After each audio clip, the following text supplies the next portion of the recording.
నమస్తే అండి.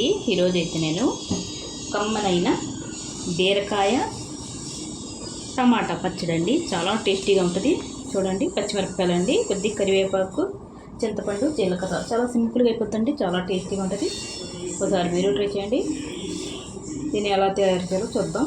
ముందైతే నేను బాండి పెట్టుకున్నాను, స్టవ్ వెలిగించి. ఇదైతే కొద్దిగా వేడెక్కాలండి. చూడండి, వేడెక్కింది. కొద్దిగా నూనె వేసుకుందాం. ఇందులో మనం కొద్దిగా వేసుకుందాం. కొద్దిగా నూనె మన రోటి పచ్చళ్ళలోకి నూనె కొద్దిగా ఎక్కువ ఉంటేనే టేస్ట్ ఉంటుందండి. ఇందులో అయితే పచ్చిమిరపకాయలు వేసుకుందాం. ముందు మనం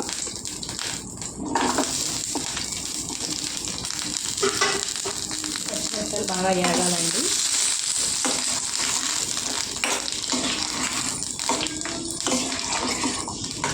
ఇది కారం ఎక్కువ ఉంటేనే బాగుంటుందండి. నేనైతే ఈ 13 పచ్చిమిరపకాయల దాకా వేసానండి. కారం ఎక్కువగా ఉన్నాయి.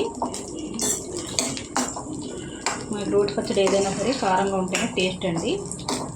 కారం తినలేని వాళ్ళు కొద్దిగా తగ్గించి వేసుకోండి. ఇది కొద్దిగా వేగాలండి. పచ్చిమిరపకాయలు అయితే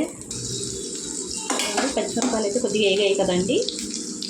ఇందులో మనం జీలకర్ర వేసుకుందాం. 2 టీ స్పూన్లు వేసుకున్నానండి. జీలకర్ర అయితే టేస్ట్ బాగుంటుంది. జీలకర్ర ఎక్కువ వేసుకుంటే కొద్దిగా వేగాలండి. జీలకర్ర అయితే వేగిందండి. ఇప్పుడు ఇందులోకి మనం కరివేపాకు వేసుకుందాం. ఇప్పుడు కరివేపాకు అయితే ఎక్కువ వేసుకుంటున్నాను నేనైతే. కళ్ళకు మంచిది కదండి కరివేపాకు అయితే, జుట్టుకు కూడా మంచిది. దాని గురించి నేను ఎక్కువ వాడతానండి కరివేపాకు. వేగాలండి కొద్దిగా కరివేపాకు అయితే. బాగా ఎక్కిపోయిందండి. మనం ఇవన్నీ మిక్సీ జార్లో తీసేసుకుందాం. రోలు ఉంటే రోట్లో చేసుకోండి, చాలా టేస్టీగా ఉంటుంది. అవన్నీ వేసేసుకుందామండి. ఇప్పుడు తీసేసుకున్నానండి. అయితే కొద్దిగా నూనె వేసుకుందాం.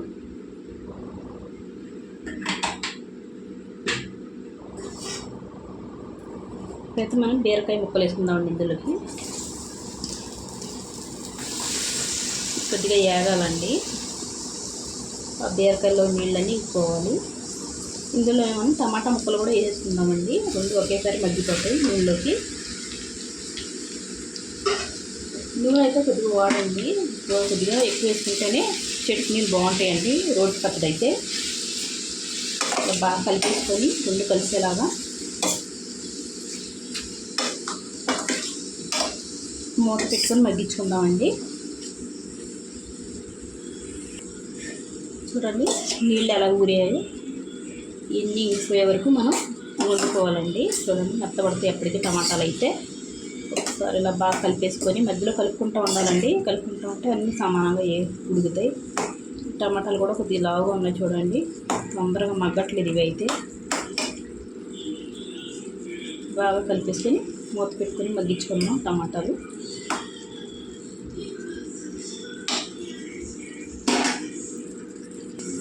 చూడండి, టమాటాలని బీరకాయలు కొద్దిగా మగ్గిపోయాయి కదండి. నీళ్ళు కూడా ఇంకిపోయాయి, కొద్దిగా ఉన్నాయి. ఈ టైంలో మనం ఇందులోకి చింతపండు వేసుకుందామండి. చింతపండు వేసుకుంటే ఇది బాగా నానుతుందండి వేడికి. ఆల్రెడీ నేను కొద్దిగా నానబెట్టాను. పులుపు చూసుకొని వేసుకోండి. ఎక్కువ తింటే ఎక్కువ, కొద్ది కారం ఎక్కువ అనిపిస్తే పులుపు ఎక్కువ వేసుకోండి, లేకపోతే సమానంగా వేసుకోండి. బాగా కలుపుకుందాం. కలుపుకొని మూత పెట్టి మగ్గించుకుందాం. ఈ నీళ్ళన్నీ ఇంకిపోవాలండి. చింతపండు కూడా బాగా మగ్గిపోతుంది మెత్తగాని. ఇది చూడండి, దగ్గర గంట ఉడికిపోయింది, నూనె తేలింది. ఇప్పుడు ఇది చల్లారి పెట్టుకుందామండి. చూడండి, పచ్చిమిరపకాయలు అయితే బాగా చల్లారిపోయినాయి. ఇప్పుడైతే చట్నీ చేసుకుందాం. ఇందులోకి రుచికి తగినంత ఉప్పు అండి చూసుకొని వేసుకుందాం.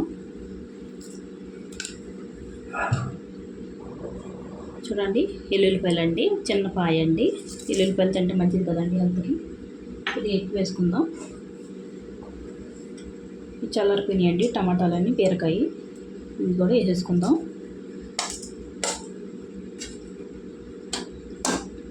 అదే మనం రోట్లో నూరుకుంటే కచ్చా పచ్చాగా టేస్టీగా చాలా బాగుంటుందండి.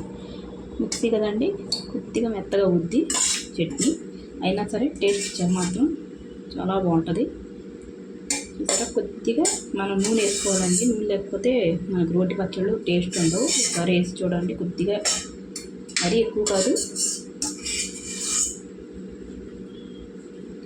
వేసుకుంటే చాలా టేస్టీ ఉంటుంది. మిక్సీ పట్టుకుందామండి. మిక్సీ పెట్టిన తర్వాత చూద్దాం. చూడండి నూరుకొచ్చాను, చాలా టేస్టీగా ఉందండి. ఒకసారి మీరు ట్రై చేయండి. వేడి వేడి అన్నంలో వేసుకుని తింటే నెయ్యి వేసుకొని చాలా టేస్టీగా ఉంటుంది. ఒకసారి మీరు ట్రై చేయండి. ఇంతేనండి వీడియో నచ్చితే లైక్, షేర్, సబ్స్క్రైబ్ చేసుకోండి.